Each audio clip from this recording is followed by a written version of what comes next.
सबसे पहले खबर शामिल करेंगे। डोनाल्ड ट्रंप के हुक्म के बाद अमेरिका ने गैर कानूनी तौर पर मुकीम भारतीयों को मुल्क से निकालना शुरू कर दिया। भारतीय मीडिया के मुताबिक अमेरिका में इस वक्त 18,000 से ज्यादा भारतीय शहरी गैर कानूनी तौर पर मुकीम हैं। ट्रंप के हुक्म के बाद अमेरिका में बड़े पैमाने पर गैर कानूनी तारिकीन वतन के खिलाफ क्रैकडाउन जारी है। बड़ी तादाद में भारतीय शहरियों को भी गिरफ्तार कर लिया गया है। भारतीय मीडिया के मुताबिक टेक्सास, कैलिफोर्निया, सैन डिएगो से अमेरिकी फौजी तैयारा 5,000 गैर कानूनी भारतीय शहरियों को लेकर रवाना हो चुका है। अमेरिका में गैर कानूनी रिहाइश पजीर तमाम 18,000 भारतीय शहरियों को मुल्क से निकालना शुरू कर दिया।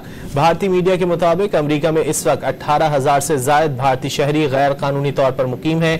ट्रंप के हुक्म के बाद अमेरिका में बड़े पैमाने पर गैर कानूनी तारिकीन वतन के खिलाफ क्रैकडाउन जारी है। बड़ी तादाद में भारतीय शहरियों को भी गिरफ्तार कर लिया गया है।